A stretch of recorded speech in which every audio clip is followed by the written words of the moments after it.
There are many creators who had set aside their own morals to achieve viral success. But what if you and your entire family went psycho for views? Meet McJuggerNuggets. You may have seen one of his videos before.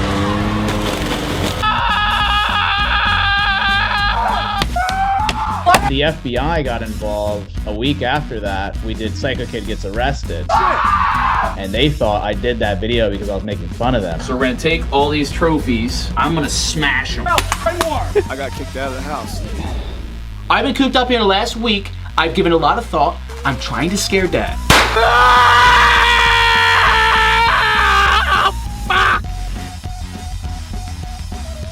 It's a wrap. Love you, dude. I love you too. I will be officially quitting YouTube.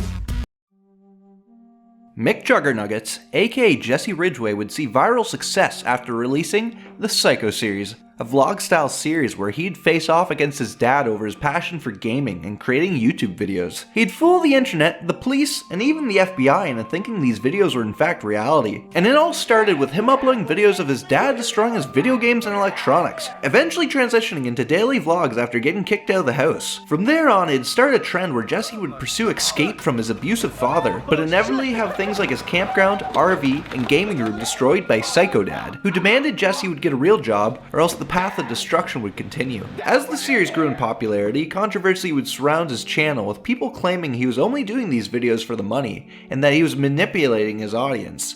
I reached out to Jesse to learn more about his motives behind the videos and how his life's changed since the series has ended. Let's explore behind the scenes of McJuggerNuggets. My inspiration to start the McJuggerNuggets channel came from Red vs. Blue, actually. You ever wonder why we're here? It's one of life's great mysteries, isn't it? Which was a Halo Machinima series. And I had seen that. I was a huge Halo fan and was like, I want to make stuff like they're making.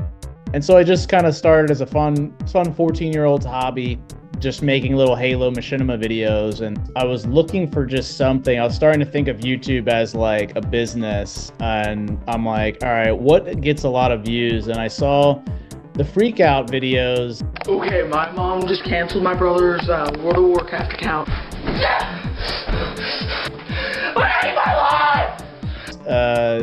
Waffle Pone shows the remote of his butt, and I'm like, this is clearly not real. I don't know who would rationally do that. I saw the views, and it was something, I don't know if it was 100 million views or something crazy, and I'm like, this was relatively easy to do, performance-based. I wonder if I could do this, but like, just do it with my dad or something. Like, we're gonna be arguing back. Oh, and forth. yeah, This yeah, is where no, the that- exposition is. Right. Boom. Boom. I had seen prior to that, like Tourette's guy who was on break.com. And I mean, I just always found people freaking out to be very funny. I didn't imagine that I would be a freak out kid, but I had to do it for the views.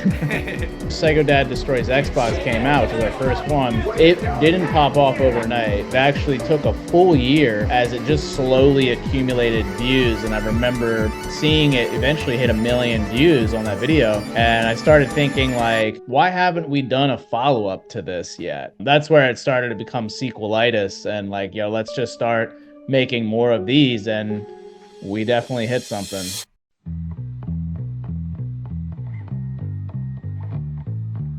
Jesse's channel would continue to grow, hitting 100,000 subscribers in 2014, just 2 years after the first Psycho video. My dad destroying my video games, I owe a lot to that moment, as horrible as it was. People would begin to question if the videos were real or not, and Jesse would upload a Q&A where he claimed the videos were in fact his real life, and would remain adamant about that till the conclusion of the series. Are the Psycho videos fake? It's no doubt that these videos are real. This is shit I have to deal with. He would continue producing the Psycho videos bi-weekly until he uploaded a video that would change the dynamic of his channel forever. It wasn't until the spring where I came out with a good Psycho video of like, all right, Dad destroys the Wii U, let's up the ante a little bit, and then I get kicked out. A little bit later, we see me in a tent gets destroyed, and it's the next Psycho video. However, I was looking at the views on the trophy destruction, and I had done a few like Psycho updates. People wanted to know what's happening, and I just got on Twitter was relatively new at the time, and I was like posting tweets about what was happening, and people were like, oh my god, are you okay? Like very engaged. And I started to kind of put together like, people are very invested now into my character and the family dynamic. And once I got kicked out, I was like, well, what if instead of just jumping right to the next Psycho video a couple weeks later of the tent getting destroyed, what if I showed a little bit more development of the campsite, Jesse trying to make ends meet while living in the woods? All of a sudden, the views were like almost just as good as a Psycho video. And I was like, they really want more. So I didn't have anything to do the rest of the night. I'm like, how about I just film another video? And people watched that. And then it was like the next day I wake up, I'm like, I'm just gonna film again and film again. And the audience showed up every single upload. People are in this, so let's full send this and keep it going. Everyone was working full time, and to them, you know, yeah, we'll mess around with a video here or there for Jesse. Whatever, my dad gets to break something once every few weeks, and you know, it's mostly me screaming and reacting. My dad just has to be the muscle. There started to become that like, you mean you need me most days out of the week? This is becoming like a part-time job, and it's not a 3-minute video anymore. It's a 30-minute video, and there's 2 of them a day. That was a huge problem on top of just like my dad working for government and being portrayed as he was and how big it started getting. My dad's not an asshole like that, like to that degree. So that reputationally he didn't like. And there was a lot of apprehension of me owning this as reality and coming out with it and being the character in vlogs. Is it technically lying or is it entertainment? Like what lines are blurry as hell for it.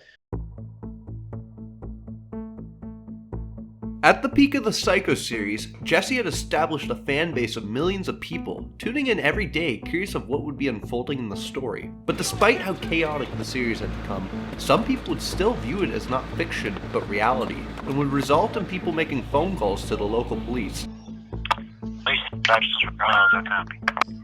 saw something on YouTube. I'm trying to get my son to understand it's not real, but I don't know if it's real. This guy, Jesse, McJuggerNuggets? yeah, he smashed his brother over the head with a bottle, and then he put his brother in a cage.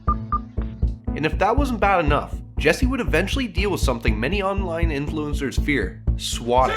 If you don't know what swatting is, it's when someone places a fake call to the local police, claiming the individual is doing something incredibly dangerous, such as threatening someone with a weapon. As you can imagine, the results of this can be catastrophic and lead to people losing their lives. This is 911. What's going on? My mom and dad, they were arguing and I shot him in the head. To the first time we were swatted, just fears of them swatting us again, somebody getting shot. It's happened before, it could happen to any of us. The FBI got involved in 2015, very early on. You'll always know it's FBI because they're not wearing anything. They're not wearing any they look like regular people, and they come in regular people clothes.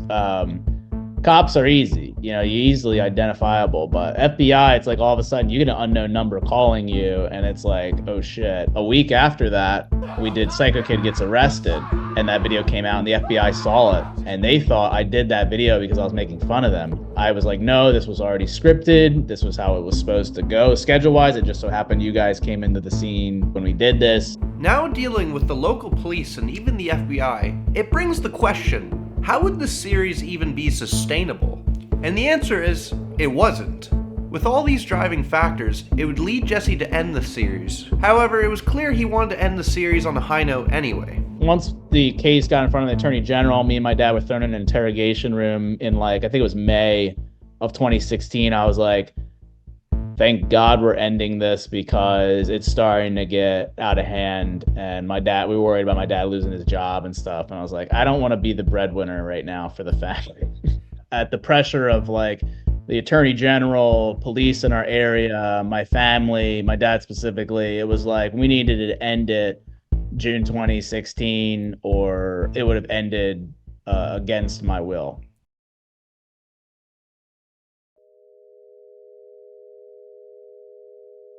The series would begin to feel like it was coming to a natural conclusion, with Jesse locked away in a small room by his dad and recording videos that made him look like a psychopath. It all eventually lead up to June 6, 2016, where we got the upload Psycho Kid Kills Father, in a shocking turn where Jesse would kill his father. You made me this way! You made me this way!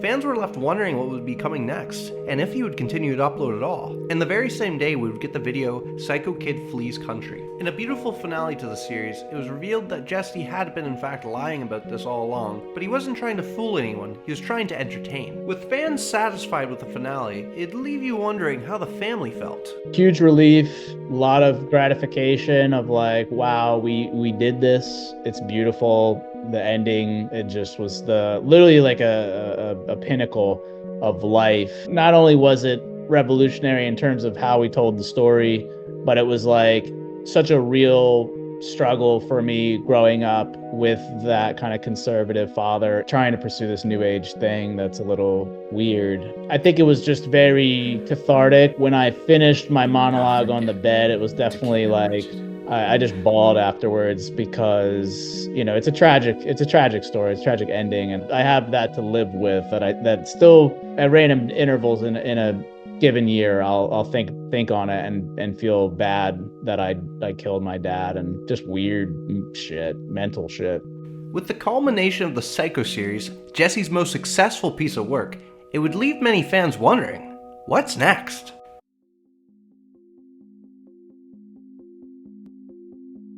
Following the conclusion of the Psycho series, Jesse would continue to make multiple other series, such as the Christmas series, the Haunted series, and his Hollywood Hype series. But it was clear that Jesse was still trying to work on his next big project, and that he was still trying to move on from the Psycho series. There was an excitement in the air. We were excited to do some real life stuff, just to explore whatever, and later in 2016, getting to collaborate with Kid Behind a Camera, Angry Grandpa, Boogie 2988, all these different mini-series and things. It was like refreshing to just expand the creativity and do something a little different than Psycho. Then there was that hole though, that of like, I missed it immediately. My family didn't. There's nothing better than when you find your perfect lane in life and like you all of a sudden are doing something that feels purposeful and helping other people while also it being something you're good at, and while also having all the people you care about most working on it together like a team. That's the most beautiful thing, and you're creating something that'll live past you. So,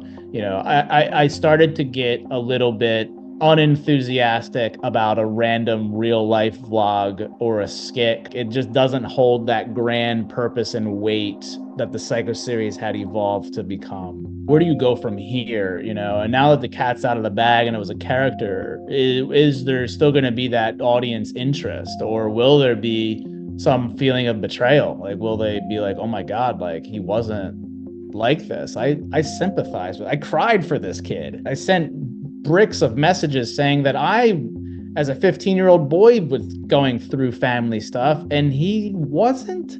And there was a lot of that too. There was a huge like unsubscribe at one point. People were pissed off, but then there was a whole nother side that people were like, whoa, this dude's like a filmmaker. He's doing the series. Like, this is crazy. I can't believe he pulled this off. So there's a level of, in order to try to beat the Psycho series, you can't, but it would have to be do something great in a different way.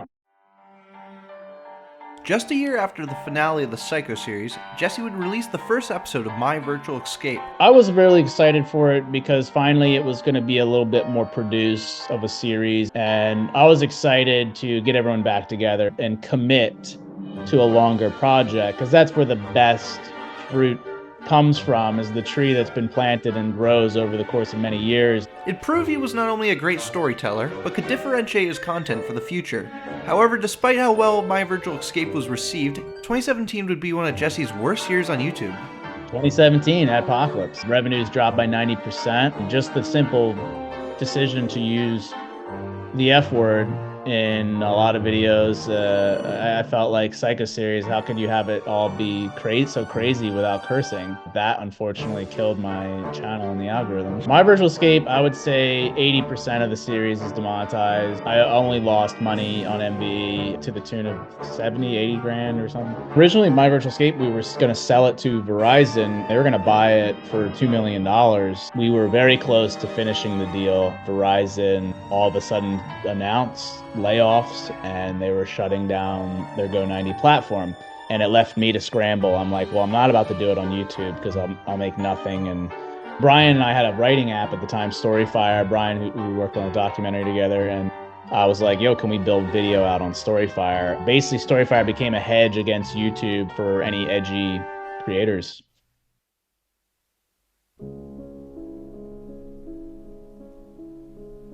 For those who don't know, StoryFire is a website that was founded in 2017 by Jesse and Brian Spitz. It was initially a site for writing stories, with social media features implemented. Eventually the duo would debut the ability to post videos on the site with the premiere of My Virtual Escape in October 2017. Jesse's intentions at this point was to make StoryFire a competitor to YouTube, a place where edgy creators similar to him can post content without the worry of being demonetized. To many this sounded promising, as YouTube's terms and policies would grow stricter following the 2017 adpocalypse, which was the name given during the time period of 2017 where YouTube would begin mass demonetizing videos that would feature swearing, violence, blood, or essentially any edgy content. This would result in YouTubers having to completely change their content, mass censor it, or depart from the platform altogether. With the growing interest in an alternative for YouTube, StoryFire would start to gain a lot of notoriety by YouTubers like Kid Behind a Camera, Boogie2988, and Keemstar. With all these factors considered, it would seem StoryFire would have a promising future. Maybe not as a competitor, but as an alternative site to post content on alongside YouTube. So where did it all go wrong? It wouldn't be until 2018 where uploading videos to StoryFire was a feature available to more than just a select few larger YouTubers. However, it'd still be something only select creators would receive through submitting an application. This was a decision made to only allow creators that the team at StoryFire would deem had potential and were worthy of uploading to the platform.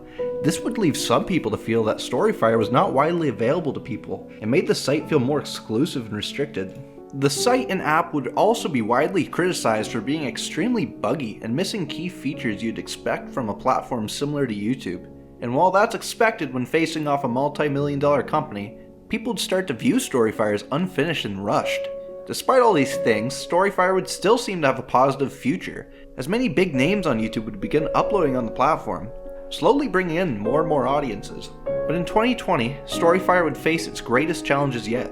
In late 2019, Jesse would announce he was quitting YouTube and would start to upload on StoryFire exclusively. This wouldn't last very long, as within only a few months he would begin uploading back on YouTube. This would begin to make people hesitant of the sustainability of StoryFire, when Jesse himself proved he could not retain his audience on the platform. And in that same year, Jesse would announce the closure of StoryFire. You'd think that'd be the end of it, but this is where things get confusing. Jesse would begin creating narratives around the closure and resurgence of the platform. It wasn't clear what was real or what was a public stunt at this point, and it would begin making investors hesitant of the state of the platform. StoryFire would begin facing far more criticism, not just by skeptics, but from some of the original YouTubers who were not only invested in the site, but were some of the first to root for it. This would tarnish the reputation, and in 2022, Jesse would announce his official departure from the platform. StoryFire now lives in infamy by many, but in recent years, popular YouTubers such as Leon Lush have become creative advisors for the company, but the future of the website is still unknown. As for Jesse, it was clear being the owner and eventually CEO of a tech startup would hinder his content creation and leave him burnt out. I never wanted to be as hands-on in StoryFire in the beginning. It was just kind of a side project, and then it kind of just became the thing. And that's me just being super obsessive on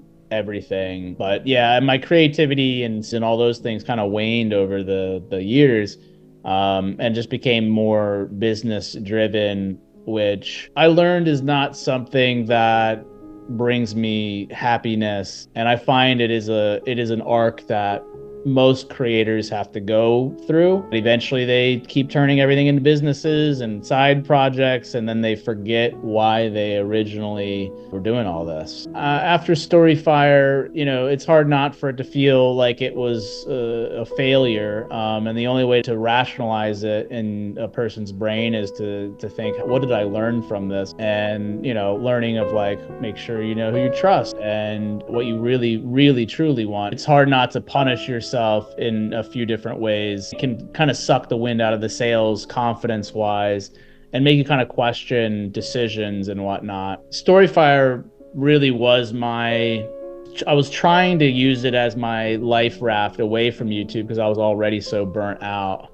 And then luckily I had a little bit of downtime after it shut down where I was kind of lost. What do I do next? Finally, just by being dormant long enough, a big idea came for a movie. I was thinking about what's next. More one-off YouTube content. I don't know that I want to make another series. My family's burnt out. Everyone's getting older. Everyone's in their 60s. I don't know if I want to do the grind anymore. I need something new, but I want it to be big. I didn't want it to be big at first. I was like, I just want to make a long video. But if I'm going to make a long, big video for YouTube, why don't I actually just go a little step further and make it really something special? I mean, even just where it stands right now, great sense of pride I have for it. And no matter what happens, I feel like I already won because I didn't think I would ever do it. Ideally, it ends up on a streaming platform, Netflix or Apple Plus, any of them really. I needed to experience everything to be able to do this. I needed all the business aspects of StoryFire to put this together because I self-financed, I produced it, directed it, I did everything, and it's pretty overwhelming when you see what we pulled off to know that I did it all. All the stories and series, like all of that really lended itself to making this film. Because of all that, it should net more success than I've seen in a long time. With Jesse finally focused on what he's most passionate about, filmmaking, it seems he's finally back on the right track. I asked Jesse how he felt looking back on everything, and I think what he says can resonate with a lot of people. I think what I really miss is being young. I didn't think 31, I didn't think I would feel this old at this age. Every year after 26 sucks.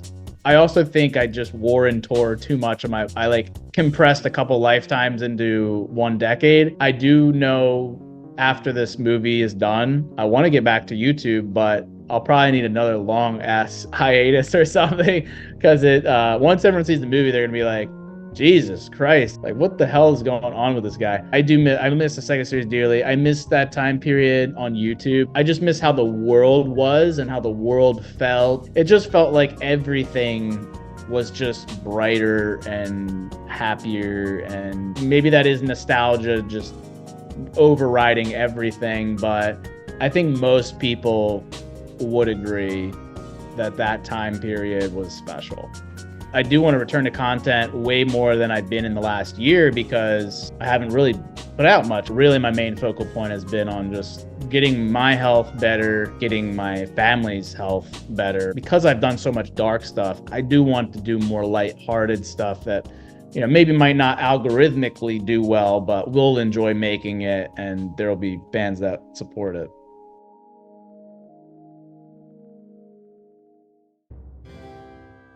Looking back on everything, it's clear Jesse isn't the manipulative narcissist some people thought, but created a series that was sparked by a passion for filmmaking and would remind people of the important message: don't believe everything you see on the internet. Although Jesse may have lost himself along the way, becoming too involved with business, it's nice to see him back to his roots, making things he's passionate about, and that he's learned many lessons along the way. Talking with Jesse reminds me that we're only human, and it's important to make mistakes along the way, as long as you learn from them. I wish Jesse the best with his movie, as well as with his families and his own health. If you guys would like to see more videos like this, please make sure to like, comment, and subscribe. It'd mean a lot. And until next time, have a good night.